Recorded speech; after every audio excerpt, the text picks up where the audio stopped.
ముందుగా మన ప్రేక్షకులందరికీ నమస్కారం. నేను సెబీ రిజిస్టర్ కాదు. నేనే స్టాక్‌ని కొనమని గాని, అమ్మమని గాని మీకు చెప్పట్లేదు.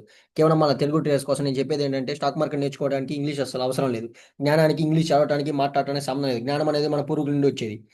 మనం వీడియోలో పోయే ముందు వీడియో నచ్చినదైతే లైక్ చేయండి, షేర్ చేయండి, సబ్స్క్రైబ్ చేయండి. మన ప్రేక్షకులకు ఒక చిన్న విన్నపం. స్టాక్ మార్కెట్ అనేది షార్ట్ టర్మ్‌లో నేర్చుకొని మనీ ఇన్వెస్ట్ చేసేది కాదు. అంతేగాకుండా నా ఏ వీడియోలో కూడా నా యొక్క క్యాపిటల్ అమౌంట్‌ని గాని, ఇంత క్వాంటిటీ అని గాని నేను చూపించట్లేదు. అంతేగాకుండా పర్ ట్రేడ్ రిస్క్ ఎంత గాని నేను చూపించట్లేదు. లైవ్‌లో ట్రేడ్ చూపించట సెబీకి విరుద్ధం. కాబట్టి నేను చూపించట్లేదు. మీరు ముఖ్యంగా నా యొక్క మెయిన్ లెవెల్స్‌ని మరియు జోన్స్‌ని ప్రైస్ ఎలా టెస్ట్ చేస్తుందో మాత్రమే చూడండి. మరియు ఎంట్రీ పాయింట్‌ని, ఎస్ఎల్ పాయింట్స్‌ని తెలుసుకోండి.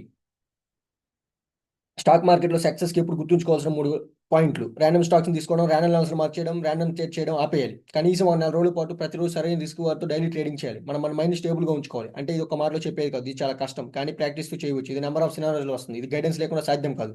అందుకే నేను ఆఫ్‌లైన్ ట్రైనింగ్ ఇస్తున్నా. ఇది 6 నెలల నుంచి సంవత్సరం పడుతుంది.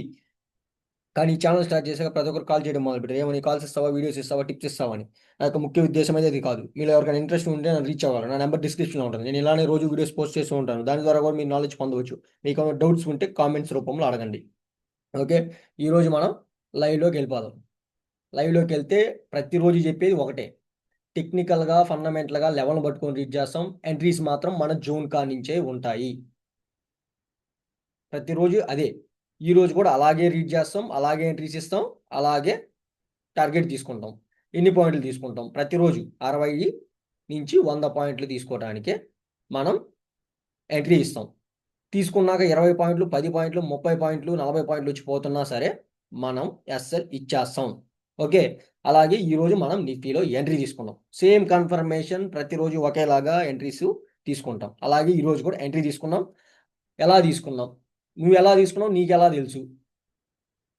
నాకు ఎలా తెలుసు అంటే, బ్యాక్ టెస్ట్‌లు, ఫార్వర్డ్ టెస్ట్‌లు చేస్తే ఇలా జరిగితే ఇలాగే జరగద్ది అని ఒక 50% నాకు బ్యాక్ టెస్ట్‌లు చేసేటప్పుడు వేల సార్లు కనిపించింది కాబట్టే, నేను ఇలా జరిగితే ఇలా జరగద్దని చెప్పి ఇలాగే ఎంట్రీస్ తీసుకుంటున్నా. ఎయిదర్ ఎస్ఎల్ అయినా పోనీ, లేదా నాకు 60 పాయింట్లు ఇస్తే ఎగ్జిట్ అవుతా. ఓకే. అలాగే ఈరోజు కూడా ఎంట్రీ తీసుకున్నా. ఏ స్ట్రైక్ ప్రైస్ తీసుకున్నా. ఇదిగోండి స్ట్రైక్ ప్రైస్. స్ట్రైక్ ప్రైస్ వచ్చి మార్చి 10, 24,750. మనం చేసేది ఓన్లీ ఇంట్రాడేనే. ఓకే. మనం లాంగ్ టర్మ్ ప్రాస్పెక్టివ్‌లో మన వ్యూ ఉండదు. ఇంట్రాడేలో సాయంకాలంకి తీసుకుంటావా? గంటలో తీసుకుంటావా? అరగంటలో తీసుకుంటావా? సాయ సాయంత్రం లోపు 2 గంటలకి తీసుకుంటావా? అది ఇంకా మన కన్ఫర్మేషన్‌ని బట్టి, మనం హోల్డ్ చేసేదాన్ని బట్టి తీసుకొని ఎగ్జిట్ అయిపోతాం. 60 పాయింట్లొస్తే. లేదా మనకి మార్కెట్ ఫేవర్‌గా ఉందా? 100 పాయింట్లు తీసుకోవడానికి రెడీ అయిపోతాం. ఓకే. అలాగే ఈరోజు కూడా ఎంట్రీ తీసుకున్నాం. ఆల్రెడీ మనకెన్ని పాయింట్లొచ్చింది. మన బ్లూ లెవెల్ దగ్గర మన ఎంట్రీ ఉండింది. ఎక్కడ? ఇక్కడ మన ఎంట్రీ ఉండింది.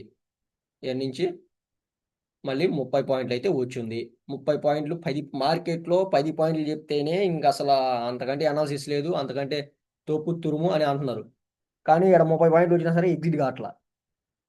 ఎందుకు ఎగ్జిట్ కావట్ల? ఎందుకంటే నువ్వు ఇచ్చేటప్పుడు 20 పాయింట్లు ఇస్తున్నావు. తీసుకునేటప్పుడు 30 పాయింట్లకి ఎగ్జిట్ అయినప్పుడు ఇంక నీకు ఆదాయం ఏముంది? ఆదాయం ఏమి లేదుగా.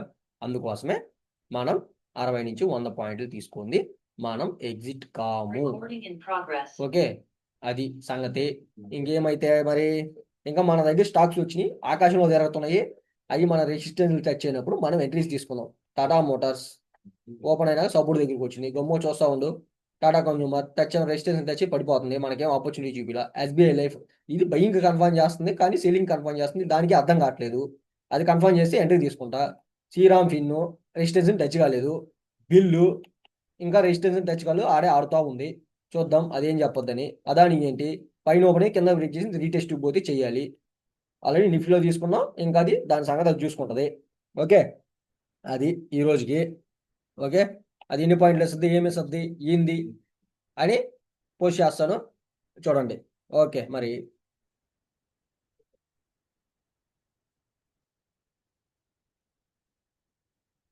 Recording stopped.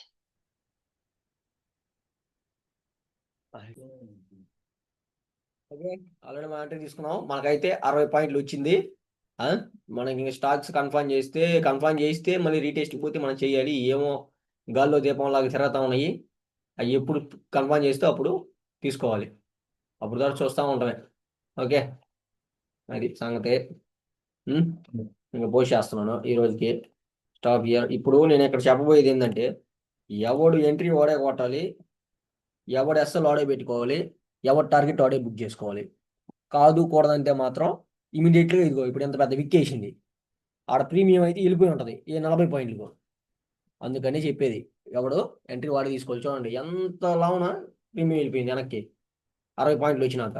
అది అందుకనే ఎవడు ఎంట్రీ వాడే తీసుకోవాలి, ఎవడు ఎస్ఎల్ వాడే పెట్టుకోవాలి, ఎవడు ట్రిగ్గర్ వాడే కొట్టాలి, ఎవరు టార్గెట్ వాడే బుక్ చేసుకోవాలి.